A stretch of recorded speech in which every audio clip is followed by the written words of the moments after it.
Fala, meu povo! Essa é a primeira das 3 aulas a mim designadas da disciplina de saúde coletiva do 7º semestre da medicina. E hoje eu quero conversar sobre aspectos epidemiológicos da mortalidade materno-infantil. Antes de começar, eu quero dizer que eu sei que vocês odeiam epidêmio. Todo mundo odeia epidêmio, exceto alguns seres iluminados, assim, que nem eu. Todo mundo odeia epidêmio, a regra é essa. Mas eu não vou cansar de frisar que a epidêmio é extremamente importante, porque a epidêmio nos ensina a priorizar. E não é só priorizar serviço de saúde, é priorizar o nosso tempo, o nosso estudo. Um bom médico não sabe tudo de tudo, até porque é humanamente impossível. Um bom médico sabe bem do básico. Chegou a bruxaria, aí para estudar. E como é que a gente sabe o que é básico? Epidêmio, tá? Então, a epidêmio faz parte do nosso dia a dia de qualquer médico, de qualquer especialidade. Sempre lembrem disso. Pensando então, né, entrando no nosso assunto de mortalidade materno-infantil, a gente sempre tem que ter em mente que existem grandes diferenças econômicas e socioculturais no Brasil. A gente é um país continental. Obviamente, o perfil epidemiológico e mórbido de uma mulher que mora no interior do Amazonas vai ser muito diferente do perfil mórbido de uma mulher que mora no centro de São Paulo. Unicamente porque por questões econômicas e socioculturais e também de acesso a serviços de saúde. Genericamente falando, né, as principais causas de mortalidade nessa população é a violência doméstica e sexual, que infelizmente ainda é muito comum, principalmente na população de baixa renda, né, de renda menor, é mais comum, né? A transmissão vertical de doenças da mãe para o bebê durante gestação e parto. Chama atenção para HIV e para sífilis congênita, inclusive teve um surto de sífilis congênita agora ano passado aqui em Santa Maria, né? Então, a sífilis congênita. A gente também tem como causa importante as doenças cardiovasculares, principalmente relacionada, né, ao aumento da expectativa de vida e mais mulheres chegando na menopausa, e aí também um aumento da incidência de doenças cardiovasculares. E também as neoplasias. Na população feminina, eu chamo atenção para o câncer de mama, né? Sempre vai ser importante. Câncer de pulmão, que ainda é muito importante, e o câncer de colo de útero, que não é lá tão comum, mas é evitável, é prevenível, então acaba sendo importante devido, né, não deveria ter, tá? Pensando então na mortalidade materna, que a gente entende o quê? Mortalidade de mulheres de 15 a 49 anos, que é o que se considera idade fértil, devido a causas de gestação, parto e puerpério. Mortalidade materna, felizmente, não é tão comum hoje em dia. Não tá nem entre as 10 mais, né? As top 10 não tá. Porém, a mortalidade materna é extremamente evitável. Aproximadamente 92% dos óbitos maternos são evitáveis. Então, se é totalmente, né, quase totalmente evitável, não tem sentido mulher morrer disso. Então, acaba sendo uma causa importante mesmo não sendo lá tão comum. As principais causas, né, da mortalidade materna estão relacionadas ao pré-natal. A gente sabe que no Brasil a gente tem 13% de gestantes que não fazem nenhuma consulta pré-natal. De toda a população urbana, 9% não faz nenhuma consulta. E de população rural, 32% não fazem nenhuma consulta. Né? Então, se não tem nenhuma consulta pré-natal, sabe Deus como é que tá essa situação, né? Como é que tá a gestação e o parto. Então, a chance de complicação é maior. O parto domiciliar também acaba sendo um problema importante, né? A gente sabe que... Olha o gatinho! A gente sabe que, né, o parto domiciliar, via de regra, não tem as condições necessárias de atendimento e a principal mulher, né, onde mais se faz parto domiciliar é na região rural, porque aí não é um parto domiciliar porque se quis fazer assim e que se teve todas as condições na porta da casa, é um parto porque não teve outra opção, não teve acesso a serviço de saúde, né, então mais ou menos 20% das mulheres das áreas rurais brasileiras fazem parto domiciliar, o que a chance de complicação acaba sendo mais alta, né, e além disso ainda tem toda a questão do puerpério. Não são todas as mulheres que fazem a consulta puerperal e, infelizmente, o médico mesmo acaba se preocupando mais com o bebê, com a amamentação, se tá fazendo cocô, se não tá, se tá amarelo, se não tá, se tem reflexo, se não tem. E aí acaba esquecendo, deixando um pouco de lado a mãe, a mulher, e acaba, né, tendo pouca informação, pouca avaliação sobre a questão puerperal, o que pode também gerar algum tipo de complicação. Uma outra causa, né, de morbimortalidade feminina é o aborto em condições de risco, né? No Brasil, o aborto é ilegal, exceto em algumas condições estabelecidas em lei. Mas o fato do aborto ser ilegal não significa que as mulheres não o façam, né? É um aborto clandestino, digamos assim. Tem um grande problema a respeito das informações sobre aborto, porque justamente por ser ilegal e ser realizado de forma clandestina, a gente tem poucas informações, né? E o que tem não é lá muito confiável. Porém, o Ministério da Saúde estima, né, que a taxa de complicação de aborto clandestino seja de até 50%. 20% quando é em alguma clínica clandestina e 50% quando é algum aborto domiciliar. A gente sabe, né? Comprar Citotec é a coisa mais fácil que tem. Tem mulher que não tem acesso, não tem conhecimento, enfia agulha de tricô com cocô, né? Então as taxas de complicação, sem dúvida nenhuma, vão ser altas. As principais complicações imediatas de um aborto inseguro é a perfuração uterina, principalmente quando elas enfiam, né, as agulhas de tricô, a hemorragia, né, devido ao sangramento, e o processo infeccioso do aborto nas condições inseguras. Mesmo, né, que a mulher acabe procurando algum serviço de saúde, porque se complicou, tá tendo febre, tá sangrando demais, enfim, complicou, aí a mulher vai ter que procurar o serviço de saúde. E aí já no serviço de saúde existem, né, alguns outros problemas que sem dúvida acontecem, isso tem registrado em literatura. Um deles é a discriminação com essa mulher. Opinião pessoal minha, a gente como profissional de saúde não tá lá para julgar a decisão da pessoa, né, se abortou, se não abortou. O nosso papel não é julgar, o nosso papel é auxiliar. Então se tá com alguma complicação do aborto, puta, não julga, né? Mas infelizmente isso acontece. Essas mulheres são julgadas por terem realizado o aborto. O atendimento, obviamente, ele é retardado justamente por causa desse julgamento, né? Algumas atitudes ainda do próprio profissional acabam sendo mais de negligência com a mulher, justamente por causa de toda a situação, né, relacionada ao aborto. E esta parte do atendimento, ela é culpa nossa de profissional de saúde. Eu não tô fazendo aqui juízo de valor, se é legal, se não é, se tem que abortar, se não tem, se tem que legalizar, se não tem. Não é esse o fato. Né? O fato é que as mulheres realizam aborto, têm uma taxa de complicação alta e quando acabam procurando o serviço de saúde, elas ainda não recebem o mesmo tratamento de que, por exemplo, seria um aborto espontâneo. Né? Então isso é uma coisa que a gente, como classe profissional, tem que pensar. Outro problema que também também inflige nessa população, né, é a assistência à anticoncepção. A gente sabe que o acesso à anticoncepção não é dos melhores, tá? As informações, né, são, apesar de muita gente dizer que tem camisinha, tem anticoncepcional, tem tudo de graça, não é bem assim.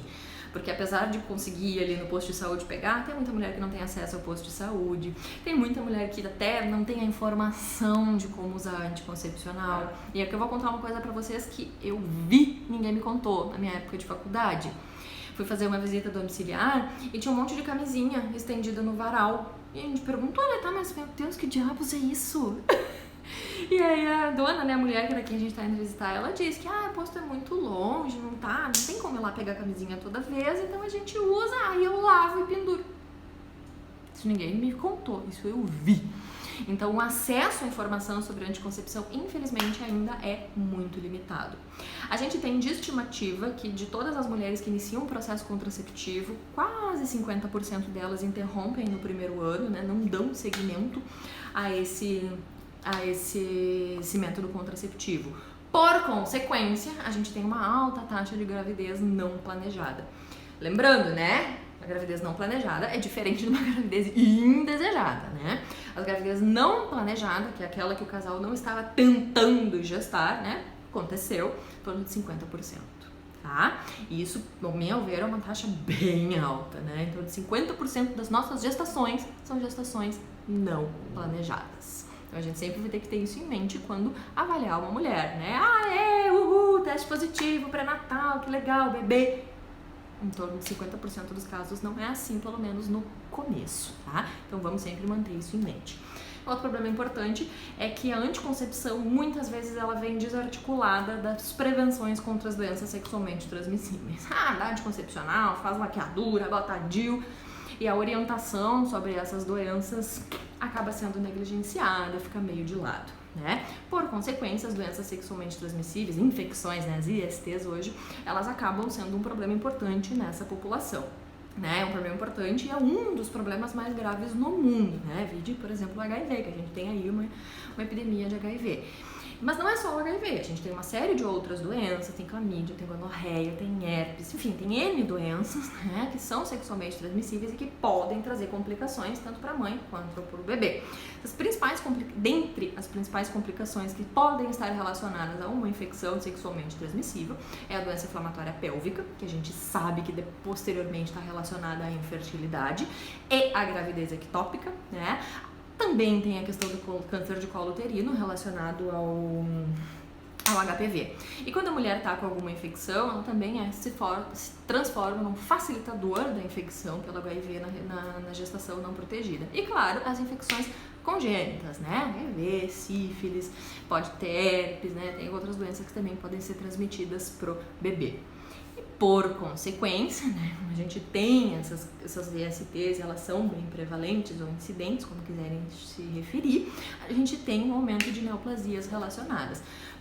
Por exemplo, o carcinoma hepatocelular, que está relacionado à hepatite B, que tem vacina, mas ela também é transmitida sexualmente, né?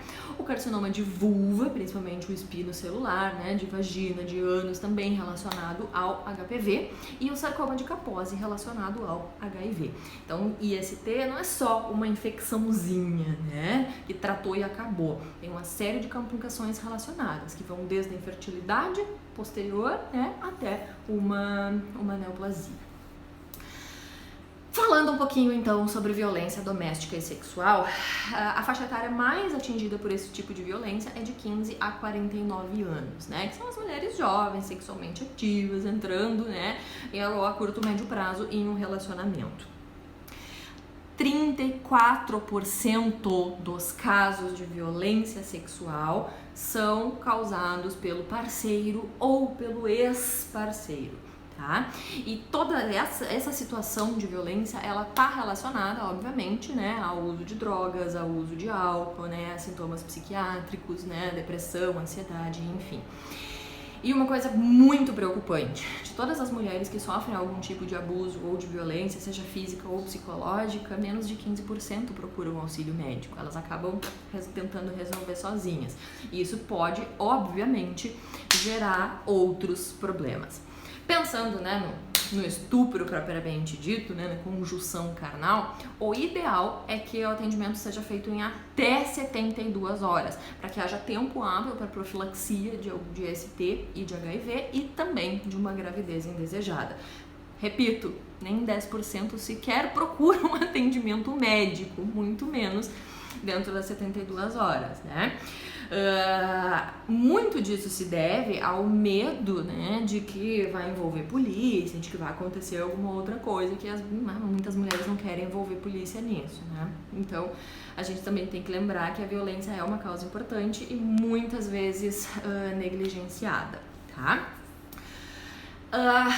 Pensando em violência sexual, né, e doméstica contra crianças, e por crianças a gente entende até 12 anos, é até ruim de falar nisso, mas existe e a gente tem que lembrar, né?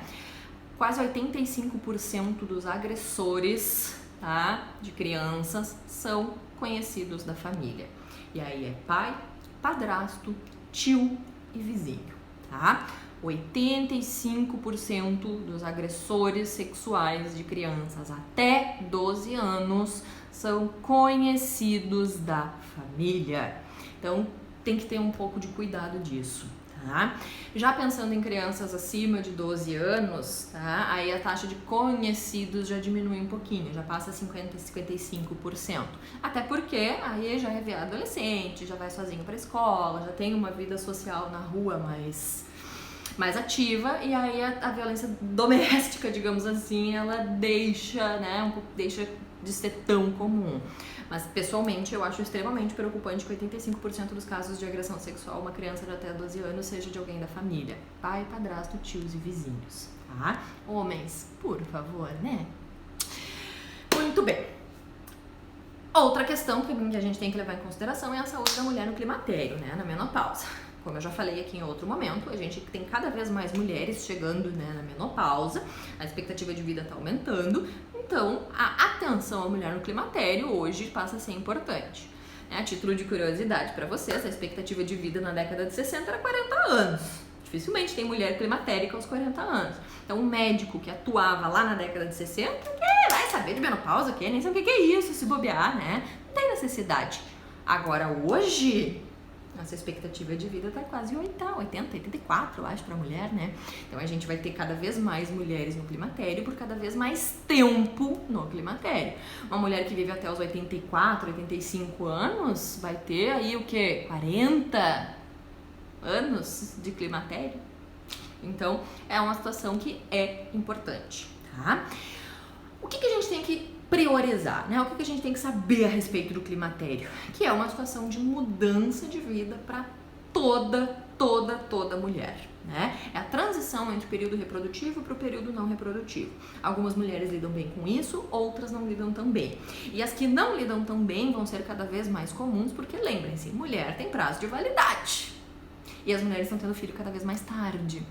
Então, aquela mulher que tem um desejo de ser mãe e acaba não conseguindo se organizar muito cedo, né? Ela vai tentar fazer isso mais tarde. E o climatério, né? O prazo de validade é uma coisa que pode vir a atrapalhar, né? A vida, enfim, a condição mental desta mulher. Independente dessa questão, o climatério é uma fase natural da vida. Acontece, faz parte, não é doença, né? Mas tem algumas coisas que são importantes de acontecer. Inclusive algumas coisas sociais que são muito comuns de acontecer no climatério, né, que vem junto para complicar toda a situação. Por exemplo, aposentadoria, né? Agora a gente vai se aposentar mais tarde, assim, né? Mas até então as mulheres estão se aposentando com 50 e poucos anos, né? É mais ou menos junto com o climatério. Outra coisa muito comum nessa faixa etária é o que a gente chama de síndrome do ninho vazio. O que é isso? Os filhos, né, estão chegando na idade adulta, estão saindo para trabalhar, estão saindo para estudar, estão saindo de casa. E aí a mulher fica com o ninho vazio, né? Que toda a vida se dedicou para os filhos, acaba ficando mais sozinha. E isso acaba sendo muito impactante para algumas mulheres, inclusive para alguns casais. Tão impactante que é extremamente comum o divórcio nessa faixa etária, porque o casal que os unia eram os filhos, saiu de casa, e aí acaba não tendo mais nada que os una, e aí o divórcio é muito comum nessa faixa etária também, tá?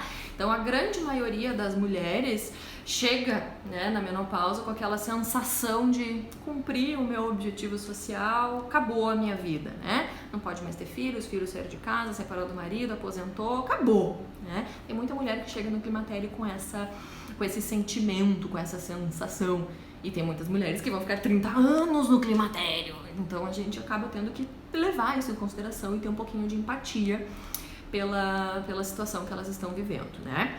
O que de melhor a gente pode fazer por uma mulher no climatérica? É estimular a realizar atividade física, porque a gente sabe que a partir, né, da menopausa a mulher vai perder massa muscular, né? Então, perdendo massa muscular, ela pode, né, ter outros problemas. Então, o estímulo à atividade física é extremamente importante. Alimentação saudável, não fumar, não beber, estimular essas mulheres a terem um convívio social, né? Sair com as amigas, ir pro bar, sei lá, qualquer coisa, né? Mas ter um convívio social para ajudar a diminuir essa sensação da minha vida acabou, tá? Eventualmente, a gente pode lançar mão da terapia de reposição hormonal, né? Não sou ginecologista, não sei de cabeça, né, exatamente quais são todas as indicações do TRH, mas via de regra, né, genericamente falando, acaba sendo indicada para aquelas mulheres que têm sintomas do climatério, escalorão, fogacho, né, e alguns outros sintomas de maneira muito importante, aí acaba sendo indicado, tá? Desde que, né, se usa, né, a TRH, terapia de reposição hormonal, desde que a mulher não tenha história de câncer de mama, não tenha lesão pélvica, né, e que se faça um monitoramento importante, tanto de mama quanto da região pélvica. Lembrando que, né, a terapia de reposição hormonal não deve ser usada como manutenção da juventude eterna, né, tem algumas indicações, e a mulher tem que ser conversado, tem que ser, né, explicado de que isso é uma fase da vida, infelizmente. É ruim, é ladeira abaixo? Tem gente que diz que mas é uma fase da vida, então isso tem que ser explicado, né? Se evitar usar a TRH simplesmente por questões, enfim, estéticas, né? E sendo possível, dar preferência para o hormônio local, né? Por exemplo, intravaginal, né? Lançar mão do via oral somente se realmente for necessário. E lembrando que a terapia de reposição hormonal, ela acaba sendo contraindicada em algumas situações que também são cada vez mais comuns nessa faixa etária, que são problemas de coagulação, hipertensão arterial sistêmica e problemas cardíacos. Aí a gente não pode usar, certo? Espero que tenha sido de utilidade essa nossa conversa para vocês, que não tenham ficado lá muito entediados, e até a semana que vem. Boa quarentena!